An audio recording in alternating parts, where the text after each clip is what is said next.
Ellen Pompeo pulled me aside before we went into our first season, and she said, you must treat yourself like an athlete. And I was like, what do you mean? She said, sleep, eat, take supplements like an athlete. You will need it. And I thank God I listened to her enough that I was kind of thinking in those ways, but I had no idea. Tell me, what must I do to prove I am forever indebted to you for saving my father's life? If I hadn't done Broadway, I wouldn't have been able to do the show.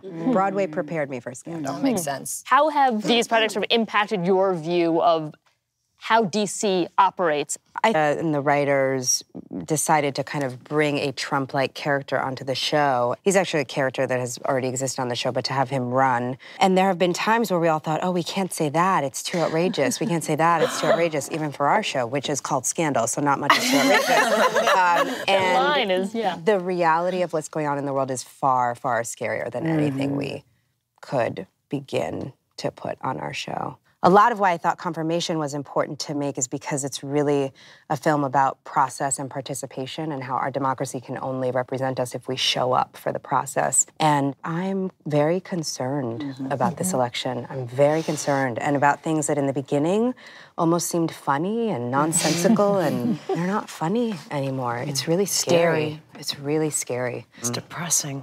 One of the biggest results of the Thomas and Hill hearings were that more people participated. You know, more women ran for Congress than ever before, and there were women on the Senate Judiciary Committee for the first time, and people of color for the first time. So there were changes that happened because there was a national conversation about gender and race that had never been had before.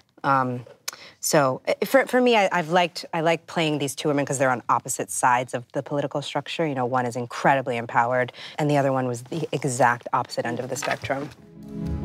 I believe that you have to understand that this kind of response is not atypical, and I can't explain it. It takes an expert in psychology to explain how that can happen.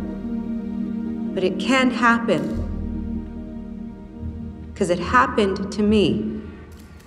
It was tricky for me as an actor-producer because I felt like I only wanted to produce a film about the hearings that was really complicated and where you felt pulled toward all of the characters. That was my producer hat, was like, you know, Clarence Thomas has to be complicated and Joe Biden has to be complicated and Anita Hill has to be complicated. And as an actor, I was like, it's all about it. It's all about it.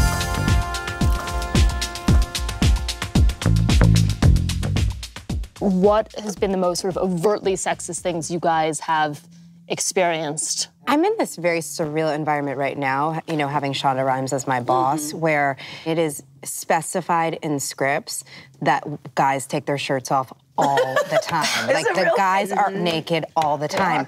And she has said to all the women on the show, you want to do a love scene in a parka? Big purchase when you landed your first sort of breakout role. What'd you get, Carrie? This is so, like, Bronx girl of me. When I was doing Save the Last Dance, it was my second movie, and my first movie was, like, a crazy guerrilla filmmaking independent movie, so our transpo department was a MetroCard. But we had a per diem on Save the Last Dance, and I couldn't believe somebody was handing me cash.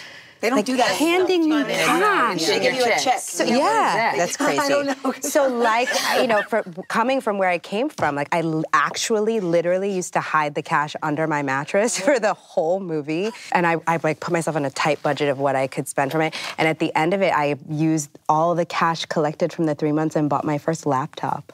Oh, wow. Do you still have your computer? No. Oh, it's like a dinosaur computer.